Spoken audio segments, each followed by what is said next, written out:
Councilmember Erickson, Here. Ford, Here. Mugrower, Here. Hanson, Here. Miller, Wojciechowski, Here. Palmieri. Here. 6 present.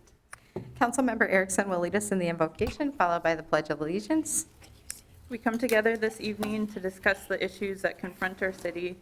May we honor those who come before us, including the original stewards of this area, the Menominee and Ho-Chunk nations. May our decisions tonight improve the quality of life in our city and for our residents.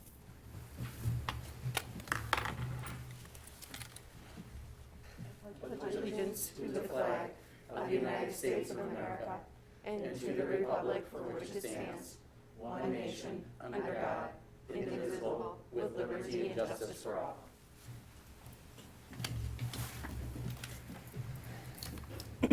At this time, we'll take citizen statements to council. Jesse, do we have anyone registered to speak? No one has registered. All right, how about for public comment on agenda items? No one tonight. All right, very good then. We'll move on to consent agenda. I move approval. Second. Any discussion on consent? Councilmember Ford, it's not showing up on here, but go Yeah, ahead. that's okay. It's not showing up here either. I just, real quick, since it's a light agenda, want to point out 2 things. The first, item 7, to approve the waiver for event extraordinary service fees for block parties and parades.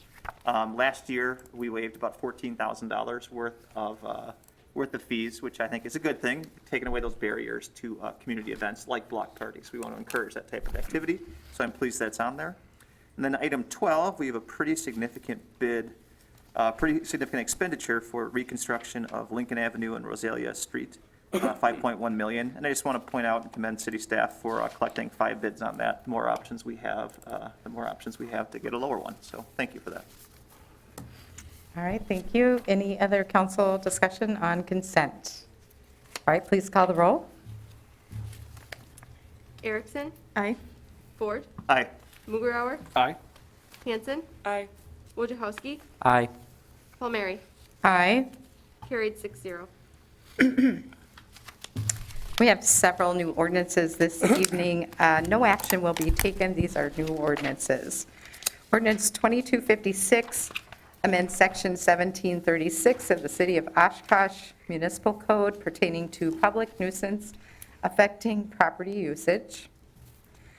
Ordinance 2257 approves zone change from urban mixed-use district to central mixed-use district for properties located at the southeast corner of Oregon Street and West 6th Avenue.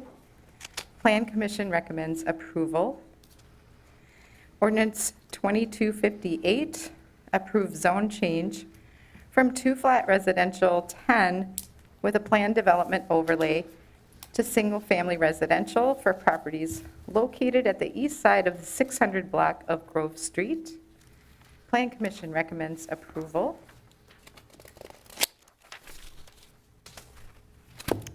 And we will move to pending ordinances, the first of which is 2259 to readopt the municipal code book. Do we have a motion and a second? So moved. Second. Any discussion on readoption of the municipal code book?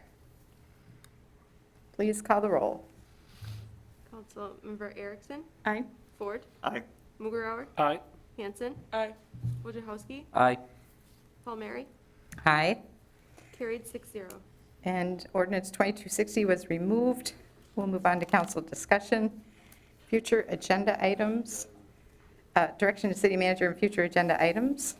And under future agenda items, we have Clearwell project options to be determined. City manager? Thank you, Madam Mayor. This item was actually, as you well know, was due to be on the schedule tonight, but staff's had discussions with our consulting engineer, and we want to pursue some, other options that I think have been kind of dismissed in the past, and we'd like to revisit them with the DNR. I'm getting an update from the staff tomorrow with Ms. Moore. That's earliest I could get that, so I really don't have an update. At this point, if I was a betting person, I would say I would bet that we would not have it on next agenda. That's actually more hopeful because If the answer was no, I'd be bringing it back to you. If the answer is, we'll see, then we're going to keep seeing if we can. So I know that the mayor's been asked questions, and I'm sure you may get some inquiries. We want to exhaust all our options. If you can certainly share that with people asking you. In spite of the fact that some people think we've been closed-minded about it, I would argue that we've been very open-minded about considering all the options. And I'm looking back at Mr. Godey because he has been, carrying the lion's share of the work on the staff's half of things. And Ms. Moore has been just very diligent, following through on every inquiry, just to add some legitimacy to it. So I wish I could give you a better answer, but no answer is actually better than an answer, because the answer would be, we're going to have to reschedule it. So for now, no news is good news. Deputy Mayor? I just wanted to actually, I want to say thank you. Several community members have reached out, but just some appreciation for going through those extra steps and making sure we are. And I don't speak for anybody up here, but I know that you guys always are looking out for the best interests of the community in this case. Timing-wise, those conversations, sure, we all would have liked for them to happen a little earlier, but I'm glad that they're happening nonetheless, and making sure that every option available to us is just looked at. Like we said, and like you said in your message, no guarantees, but just wanted to say thank you for making sure that you're going through every possible option available to us for us to make some good informed decisions in a few weeks. You hear that, Steve? Thank you.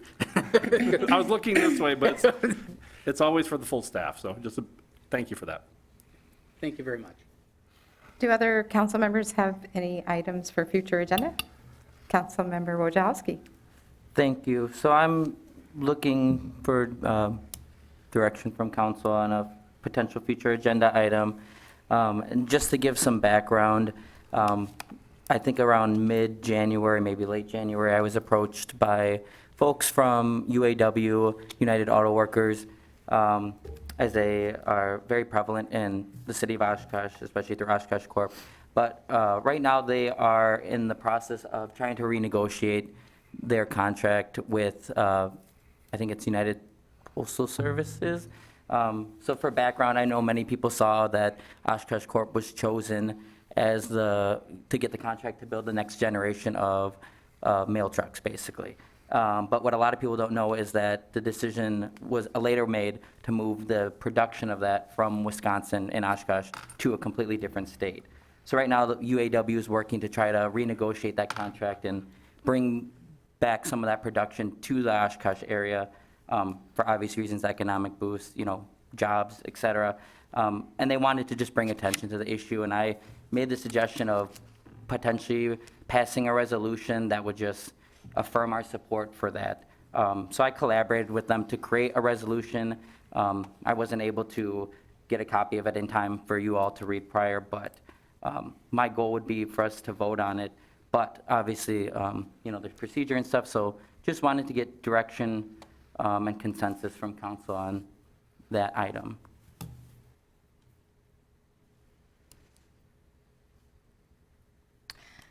I support us reviewing a resolution in support of that effort.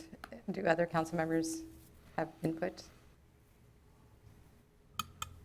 Councilmember Ford, by the way, the buttons aren't working tonight, so. Satisfying for that click, though. Yeah, It makes it me is. feel like a big deal up I there, can even though hear there's it. I literally can no hear one in the the click. audience. Yeah, exactly. Pavlov's dog. Yeah, I'm sorry, Officer Martinez is in the audience, so I appreciate that.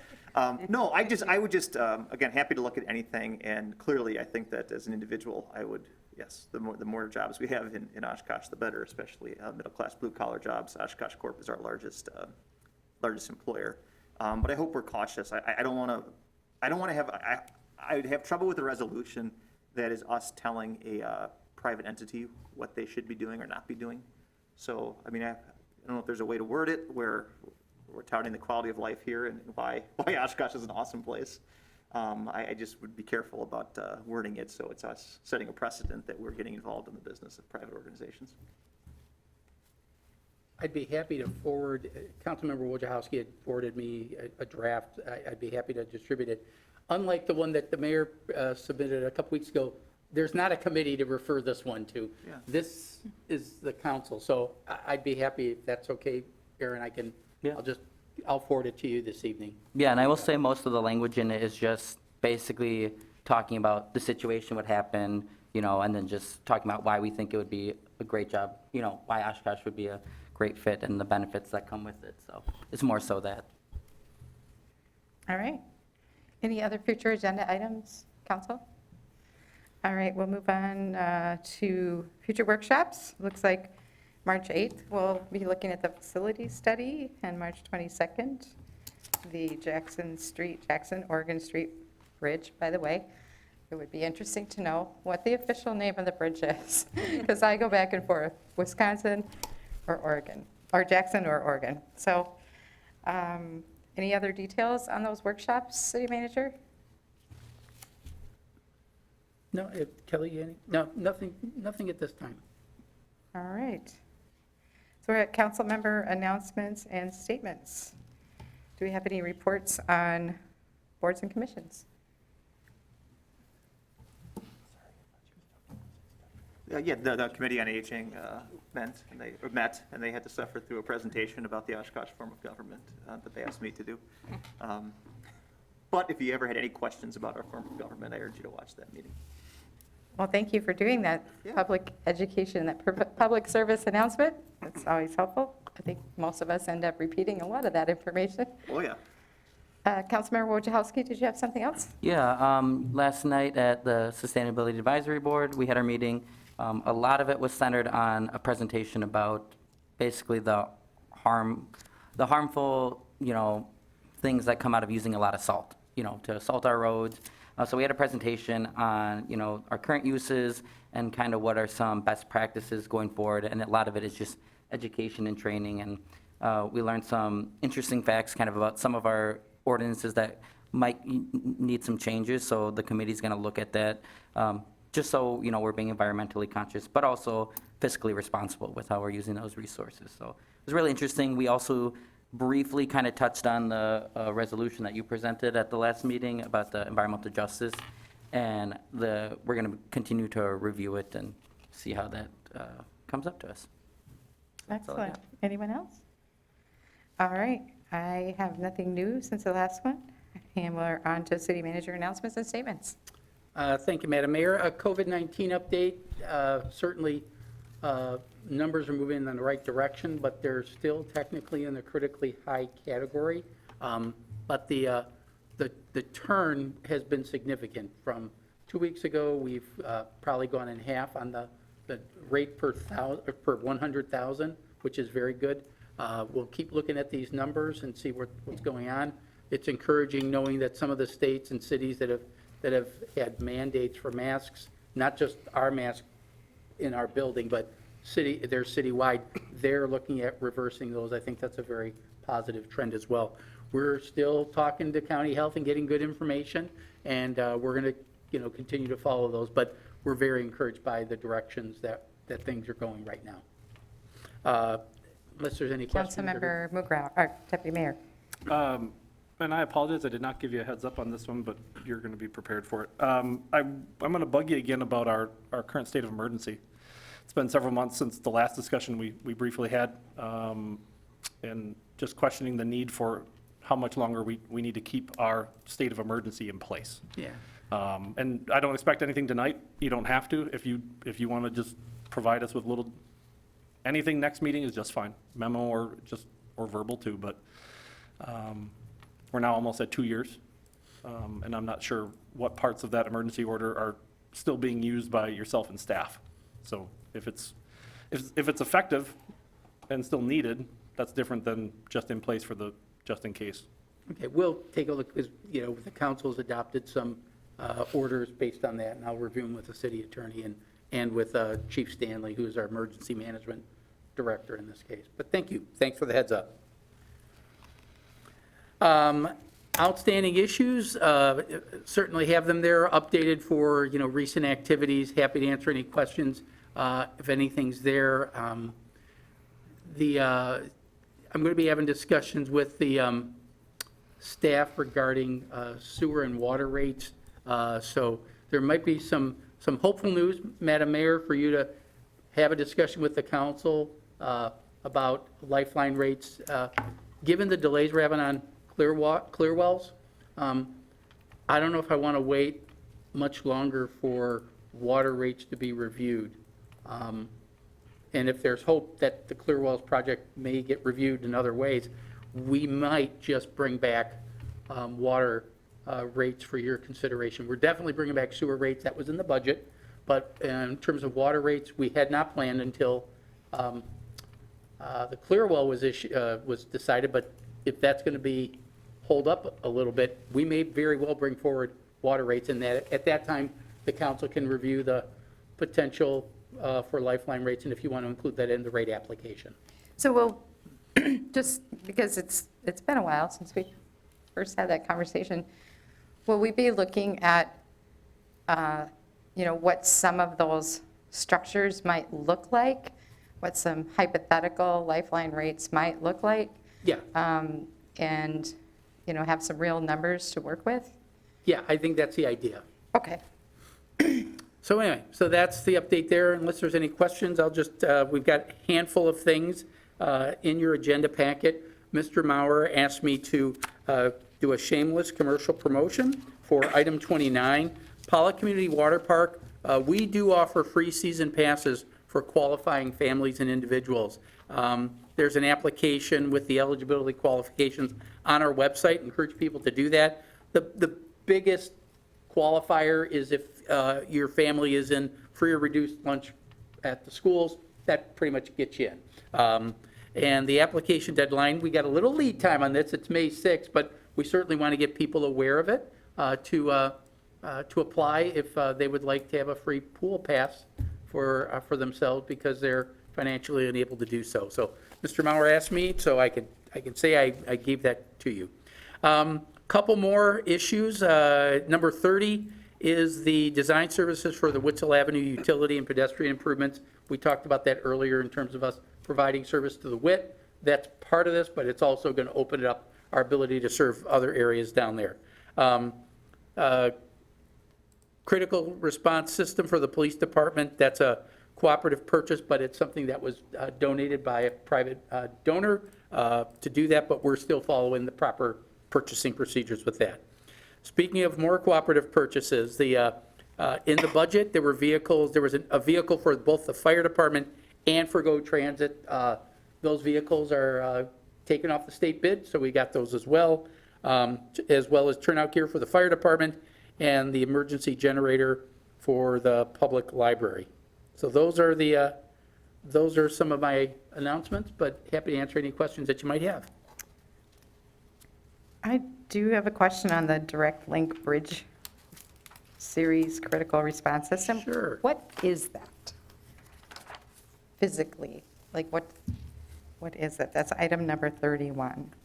The chief will cringe at me saying this, but this is the best way a 61-year-old guy can explain it. It's basically what used to be able to tap into phones. It's the ability to communicate with person in an emergency situation, a hostage type of situation. The perpetrator, they can find ways to get a hold of that person and have good communications with both the negotiator as well as the SWAT teams so that it's as safe as possible. That's really the way to do it. I called it tapping into phones, and Dean told me they haven't done that in years. But that's pretty much the equivalent of that nowadays. So it's like an intervention of someone's phone. It's communication so that they can get to that person, so they'll know they'll know if that person has the cell phone on them, they can get a hold of them and talk to them directly and try to de-escalate the situation as best as possible. Thank you. We'll see how the chief grades me on that explanation tomorrow morning, so. But that's all I have, Madam Mayor. All right. Looks like we also have a couple of announcements under the Parks Winter Fund. Oh, I'm sorry, yeah, and I also mentioned, yeah, the emergency generator, that's why Chief Zemer's here. He was probably getting, I forgot the last page. Yeah, the cooperative purchase of the generator. And then Roe Park Ice Rink continues, although today was probably a little mushy over there, but we're going to continue having that. And the February 18th is the Mardi Gras party. the Let's Go Glow Crazy Dance Party on February 11th, as well as the St. Patty's Day Bingo on March 9th. Those are all programs sponsored by the Parks Department. Check out their website. We're continuing with activities throughout the winter, so want to keep doing that. And with that, I thank you for catching those, Madam Mayor. Now I'm done. Thank you. I do want to just say that I did have a last-minute call today in reference to use of the word crazy in our titles of our events from someone from the NAMI community, that's National Alliance for Mental Illness, with an objection to us using crazy in titles of our events. So I will sharing pass that on. Thank you very much. Thank you. So we'll take a motion to adjourn. So moved. Second. All in favor? All right. Aye. We're adjourned.